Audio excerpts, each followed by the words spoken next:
like how I would prep for a date usually. Did you shorten your straps all the way? No. Hold them up. Pull them up. Yes.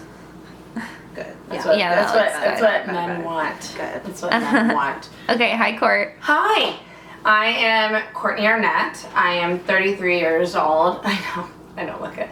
And I currently reside in West Hollywood, California. The submission said to be creative, 8319. Yeah, they're going to prompt me the questions. So I had to hack into your phone. Yes. The submission said be creative. For me, to be creative is to sit in a kitchen because I'm rarely in here. Unless I'm making a cocktail. So What kind of cocktail you got there? oh, it's pretty, watch out mixologist. It's vodka. So a normal day if I'm getting ready for work is a cocktail and maybe some tuna. I'm used to the an electric one, but my friend Julia provided me with this ancient tool. No, that's like a new, I got that recently at Marshall's. Oh. They didn't really sell cooking stuff. Well, you can get anything there. Okay. Is that cat food? What is that? I don't know how to do this. I'm really serious. Like, this isn't a bet. Okay. So, fire away while I do this. Okay, Tell me what's going on. describe your dating style? Dry. Nothing's happened. Let's just say I went home for Thanksgiving, and when I was in the air, my mom had signed me up for Match.com. And the only person that winked at me was a 6-year-old man, Indian, named Harry, and I winked back. And he only wears silk shirts. He roams around LA with in a top down and silk shirt on, and I'm still talking to him. Not in a way that I would ever date him, but it's like I don't know how to meet men. I really don't. And then if I do the Tinder thing, I end up cyberbullying. This is so crazy. I end up cyberbullying because I don't understand half these men. And then if they're too good looking, I don't know if I have enough confidence to go out with someone that's like really good looking. Like I always say, like my boyfriend has always been described as like, oh, where's the guy you're dating? And then you like scan the room, and I'm like him, and everybody's like, Jesus. And I'm like, I fuck ugly. I don't know how else to say it. It's just what I do. And they're either poor, walking wounded, homeless, living in there. What do you mean walking wounded? They're just, they need something. Like, I don't know what and I try to give it to them, whether it be like a nice sweater or, you know, maybe or if I try to change them, either like, hey, have you ever like eaten something not from your car? I don't know. Like, I just try to like, I want somebody to do shit with, and I want to have a relationship. I think I'm fun. I'm old enough for sure. Still working. Still. Okay. Thank God this is it. You ask her some more questions. I'll just set it up. Okay, set it up for me. Okay. Thank God this isn't. Why do you turning into Castaway? Why do you think you end up giving? Why do you want to date these walking wounded? I don't know. I don't know if it's a matter of like a confident, like I said, I don't know if it's a matter of like a confidence thing that maybe I don't feel as though I'm worthy of somebody to really care about me. I mean, my mom and my dad, they loved each other. Oh my God, thank you so much. They loved each other. I mean, that was it. She found her soulmate. And I still believe that can work.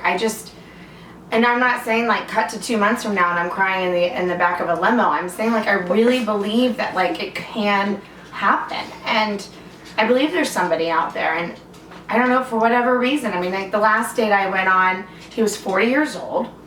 Okay, because I'm in that bracket now. He hadn't worked in 4 months, and I don't know, like he was upset that I played an inappropriate song on the jukebox. I mean, it was Slob on My Knob, but that was a classic. And that's a classic. How does that one go? I truly don't know. Yeah, really? Yeah, really. By the way, we're at the Woods, which is a great dive bar, and there's a food truck out front. Slob on my knob, like corn on the cob, check in with me. and do your job, lay on the bed and give me head. Don't have to ask, don't have to I mean, it's not the most appropriate. But he was like, who played this? I was like, right? There's like 7 of us in the bar. Because I work at a restaurant, I have hooker hours. So it's always like, my getting to a bar is like, last call. I'm like, boom. Like, that is like my moment to like fire up. And I'm like, yes. What was that an air horn? Yeah, that was from your vagina? That was the biggest like, let's get ready to throw down. Okay. So that was a date. I haven't heard from him. Can What? I show you this can right now? This is like. Wait, so how was that? How did that go? You tell me. He hasn't texted. I mean, then No, he did text. If he texted, would you be into it? Would you have wanted to connect? Okay, honest to God. Okay, we saw each other again. That was like. That's again, like I want somebody real. I don't want like a late night, like, what are you doing at like 12:30 and it ends up being a booty call and he's like, and I'm like, what are you doing today? Finding a job? What else? Are you the problem or are your dates the problem? We need to think about what's asking me that behind the camera. That voice was crazy. Oh, stop. I'm not talking anymore. I don't think I am. I wear my heart on my sleeve. I will care about you more. I want to be your cheerleader, just as though I want a cheerleader in my corner. I want a Mickey to my Rocky, and I live my life like Rocky. I really do. I want to be Adrian. I want to care about. But I just who's keep turning. Mickey? Do you want to be Mickey, Rocky, or Adrian? I think maybe your problem is you're trying to be everyone, Everybody. and a relationship is being one part of the equation. And that's a great thing. I mean, yeah, I think that's. So I think you've spent a long time being everything to everyone and yourself. Yes, and I think in the course of it that I give everything of myself. So that's why when they leave me, they leave and they go get married. So if you want to get married, date me because I'm your everything. I'm your daddy issues, your mommy issues. I'm your best friend. I'm that sister you never had. I'm that like fun in the bed type of person. I don't know. I mean, there's times. But like, I'm all of that. And then you feel like, hey, I can take on this world. And then you go out and then the next broad you meet, boom, married. And I'm looking for that. I'm just, sucks. It sucks. What do you usually make for yourself? Cook for yourself? Have you ever cooked for a guy? No. I've never cooked. I've never touched raw chicken. I've been in the restaurant business for 15 years. Has a guy ever cooked for you? Once. How was it? It was fine. I mean, I think it was like a rice dish. The guy was like, here's some rice. Well, I think there was like chicken on it. But I mean, hey, that's never happened to me. Like to me, everybody goes, oh, what dates have you been on? I haven't been on a date since prom. That's true. Because I usually will strike up a conversation with a bartender or a regular or a coworker. And then I have a crush on them. And then we make out one night. And then 3 months later, we're dating. And then 2 months later, he's living with me. And then 10 months later, he's living in his car in LA wanting to be a stand-up comedian. I don't know. That was just hypothetical. So what would your perfect first date be? Something planned. By the other person? Yes, Not please. you. Yeah. I always plan everything. Do you let them plan it? Do you give them a chance? Or are you just like, I'll do it because you assume you're going to have to? I think I just say, I'll do it because I assume I have to do it. And I'm sure, like, because I don't want to be disappointed. That sounds... No, that makes sense. No, but I shouldn't have, like, tossed my hair when I said it at that same time. I was like, oh, I'm disappointed. It's good hair, though.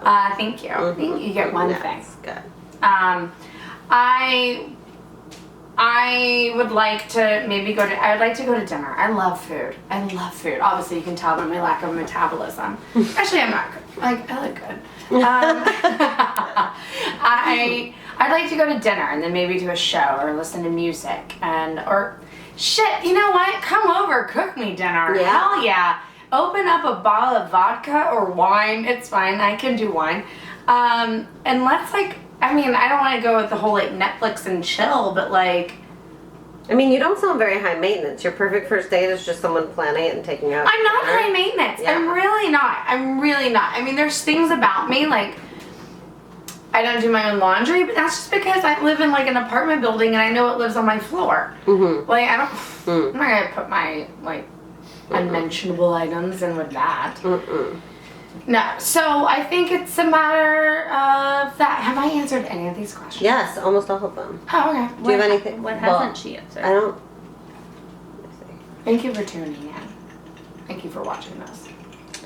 I feel like she has answered them. Oh, they want like 3 dates. Okay, well, Yeah, I your top want 3. Okay, But top you said 3. you haven't really been on any real ones. I know. So we said the one we're going to the bar, Playing my knob. playing 90s inappropriate lyrics of a rap song. We've talked about how once in Chicago, a gentleman ate a Subway and paid with coupons. I also, the love of the guy that I like was super head over heels with, just didn't show up, so that was cool. Oh. It's fine. I don't go on dates. A date for me is if a guy buys me a drink at the bar at this point. I mean, it's like, it's really sad. Jesus. It got very sad in here. I'm sorry. I just don't know how to use this and I still have it open tuna.